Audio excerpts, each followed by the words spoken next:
Facebook এবং ইউটিউবে এ বিষয়ে প্রচুর আলোচনা হচ্ছে যে রসুল করিম সাল্লাল্লাহু আলাইহি ওয়াসাল্লামের আব্বা আম্মা ওনারা জান্নাতি না জাহান্নামী। মারাত্মক এই বিষয়টি কিন্তু নতুন না, পুরাতন একটি বিষয়। নতুন করে এখন বাংলাদেশে কিছু কিছু উলামায়ে কেরাম এই বিষয়গুলো এখন আলোচনা করে জনমনে একটা বিভ্রান্তির সৃষ্টি করেছে বলে আমি মনে করছি। সকল বিষয় সকলের সামনে আলোচনা করা এটা উচিত না। এখন যেহেতু ইউটিউবে এই বিষয়গুলো নিয়ে কথা হচ্ছে, পরিষ্কার এই বিষয়ে দুইটা মতই উপস্থাপন করা উচিত। উলামায়ে কেরামের মধ্যে এই বিষয়ে দুইটা মতামত। প্রথম মতটা হচ্ছে ওনারা আহলে ফাতরার অন্তর্ভুক্ত সময়ের মানুষ। আহলে ফাতরা মানে এই সময়টার আগ পর্যন্ত আল্লাহ রাব্বুল ইজ্জাত ওয়াল জালাল নবী পাঠান না। এটাকে নবুয়তের ছুটির পিরিয়ড বলা হয়।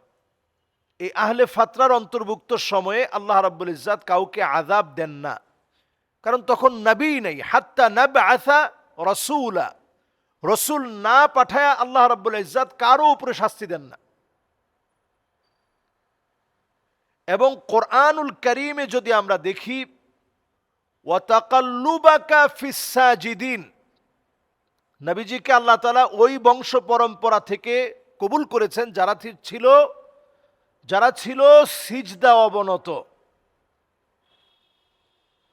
তাহলে বোঝা যায় যে নবী করিম সাল্লাল্লাহু আলাইহি ওয়াসাল্লাম সিজদা অবনত মানুষের রেহেম থেকে, ওই বংশ পরম্পরা থেকে তিনি আসছেন।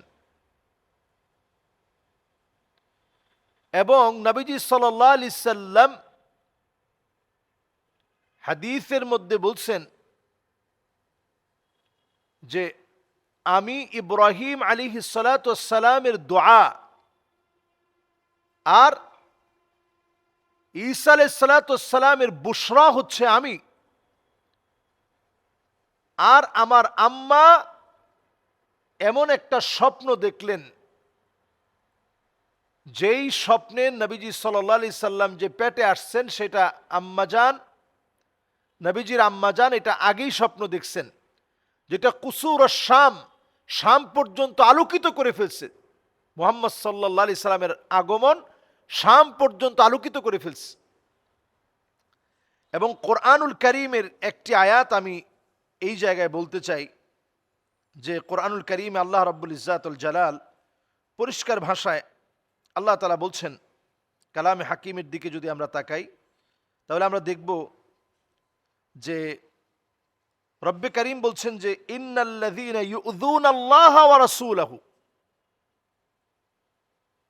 যদি আপনি এমন কোন কাজ আপনি করেন যেই কাজে আপনি আল্লাহ এবং তার রসুলকে কষ্ট দিবেন, ইন্নাল্লাযীনা ইউযুনাল্লাহা ওয়া রাসূলাহু লাআনাহুমুল্লাহ, রসুলকে যদি আপনি কষ্ট দিয়ে ফেলেন তাহলে আল্লাহর লানত আপনার উপরে পড়বে।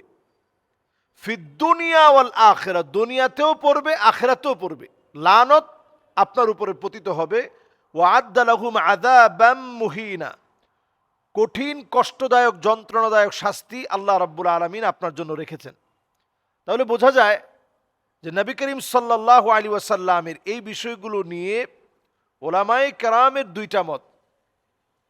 একপাক্ষিক মত হচ্ছে যে কোনোভাবেই এই বিষয়গুলো নিয়ে কথা বলে অতিরঞ্জিত বাড়াবাড়ি করে নবী করিম সাল্লাল্লাহু আলাইহি ওয়াসাল্লামকে কষ্ট দেওয়া যাবে না। নবীজি নিজেও এই বিষয়গুলো বললে বিরক্ত হতেন, এটা কোনো কোনো উলামায়ে কেরামের ওই হাদিস থেকে বক্তব্য, যে আনাস রাদিয়াল্লাহু তাআলা আনহু থেকে বর্ণিত হাদিস, যে হাদিসটা সহিহ মুসলিমে আসছে। নবীজি আলোচনা করতেছেন, এর মধ্যে একজন সাহাবী প্রশ্ন করলেন, ইয়া রাসূলুল্লাহ আইনা আবি, কোথায় আমার আব্বা? তো নবী করিম সাল্লাল্লাহু আলাইহি সাল্লাম উত্তর দিলেন, ফিন্নার, তোমার আব্বা জাহান্নামে। কারণ আলোচনা করার মধ্যে একটা আদব আছে। আলোচনা চলাকালীন সময়ে জিজ্ঞাসা করছে, আমার আব্বা কোথায়? তো নবীজি বললেন যে আবুকা ফিন্নার, তোমার আব্বা জাহান্নামে। তো সাহাবীর তো মন খারাপ হয়ে গেছে। তো ফালাম্মা কাদা দাআহু ফাকালা, যখন এরকম আলোচনা শেষ হলো নবীজি ডেকে আনছেন এবং ডেকে এনে বলছেন, ইন্না আবি ওয়া আবাকা ফিন্নার, আমার আব্বা তোমার আব্বা সবাই জাহান্নামে। তো এটা বলার উদ্দেশ্য কি? মুহাদ্দিসিনে কেরাম এই হাদিসের অনেকগুলো ব্যাখ্যা করছেন, আমরা ব্যাখ্যাটাও পড়ার চেষ্টা করি।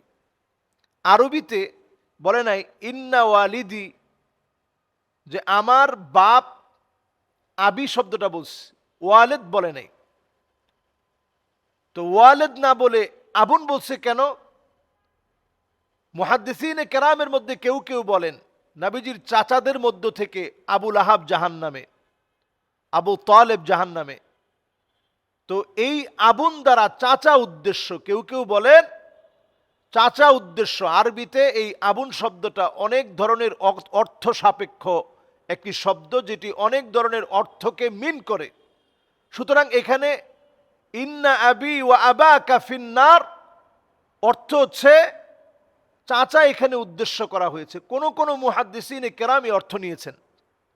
কাজে আমরা এই বিষয়টাতে একবারে ডিরেক্ট এই কথাটা না বলি যে নবীজি সাল্লাল্লাহু আলাইহি সাল্লামের পিতা, নবীজি সাল্লাল্লাহু আলাইহি সাল্লামের আম্মা জান ওনারা জাহান্নামী, এই কথাটা না বলি।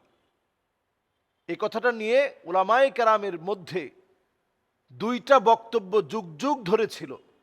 আমার কাছে সবচেয়ে নিরাপদ বক্তব্য বলে মনে হয় এটা আল্লাহর উপরে ছেড়ে দেয়া। এরপরে আরো একটি হাদিস, এটাও সহিহ মুসলিমের মধ্যে আসছে যে ইস্তাযানতু রাব্বি আন আস্তাগফিরা লি উম্মি ফালাম ইউযান লি। নবীজি সাল্লাল্লাহু আলাইহি সাল্লাম ওনার আম্মা আমেনার কবর যখন জিয়ারত করতে গেলেন, আল্লাহর কাছে অনুমতি চাইলেন যে আল্লাহ আমি আমার আম্মার জন্য ইস্তেগফার পড়ি, গুনাহ মাফের জন্য দোয়া করি। ফালাম ইউযান লি, আল্লাহ অনুমতি দেন নাই। এই হাদিসের ব্যাখ্যাও মুহাদ্দিসিনে কেরাম এই ব্যাখ্যাও করছেন যে আমেনা, যার নামই ছিল আমেনা, আল্লাহ তাআলা তাকে নিরাপদ রেখেছেন গুনাহ থেকে। এমন একটা সময়ে তিনি ছিলেন আহলে ফাতরার অন্তর্ভুক্ত ছিলেন, যেই সময়ে আল্লাহ তাআলা নবীদেরকে পাঠান নাই, যেই সময়ে আল্লাহ রাব্বুল আলামিন রসুলকে রিসালাতের দায়িত্ব দেন নাই, যেই সময় নবীর আগমন বন্ধ ছিল, ওই সময়ের লোক ছিলেন উনি। কাজেই ওনারা শিরকের মধ্যে নিমজ্জিত হয় নাই। গুনাহের কারণে শাস্তি তো আল্লাহ তাআলা তখন দিবেন যখন আল্লাহ তাআলা নবী পাঠানোর পরেও সেই নবীকে অস্বীকার করা হয়েছে, তখন আল্লাহ তাআলা শাস্তি দিবেন। যেহেতু হাত্তা নাবআসা রাসূলা, রসুলই আসে নাই, সুতরাং আম্মাজান, নবীজির আম্মাজান যিনি আমেনা, আল্লাহ তাআলা তাকে নিরাপদ রেখেছেন। নবীজি সাল্লাল্লাহু আলাইহি ওয়াসাল্লামের আম্মাজান নবীজি পেটে আসার পরে স্বপ্ন দেখেছেন, নবীজি সাল্লাল্লাহু আলাইহি সাল্লাম সেই আম্মাজানের জন্য কেঁদেছেন, কিন্তু আল্লাহ তাআলা অনুমতি দেন না ইস্তেগফার করতে। কারণ কি? কারণ উনার গুনাহের অধ্যায় যখন লেখা হয়, শরীয়তের তাকলিফ, শরীয়ত উনার উপরে অর্পিত হয়, মা উলজিমা ফিহি কুলফা, শরীয়তের অর্পিত বোঝা ওনার উপরে চাপবে, সেই সূরত আসে নাই। নবীজি সেই সময়ে, নবীজি সাল্লাল্লাহু আলাইহি সাল্লাম আসার আগে লম্বা সময়, ঈসা আলাইহিস সালাম থেকে নিয়ে আমার রসুল পর্যন্ত লম্বা সময় আল্লাহ তাআলা ওহির রাস্তা বন্ধ রেখেছিলেন। সুতরাং যেহেতু ওহির রাস্তা বন্ধ ছিল, কাজেই উনাদেরকে গুনাহগার বলার, জাহান্নামী বলার, আহলুন নার বলার সুযোগ নাই। এই দুইটা মতই উলামায়ে কেরাম দিয়ে থাকেন। কাজে এই বিষয় নিয়ে আমার মনে হয় বাড়াবাড়ি, অতিরঞ্জন, অতিকথন এগুলো না করে বরং আমরা এই বিষয়টা আল্লাহ রাব্বুল আলামিনের উপর ছেড়ে দেই। এবং এই বিষয়ে যেহেতু দুইটা বিষয় আছে, আমরা একটা বিষয় বললাম আরেকটা বিষয় বললাম না, এতে করে একটা সংশয় তৈরি হবে, এই কাজটা আমরা না করি। আল্লাহ আমাদেরকে বোঝার তৌফিক দান করুক। আসসালামু আলাইকুম ওয়া রাহমাতুল্লাহি ওয়া বারাকাতুহু।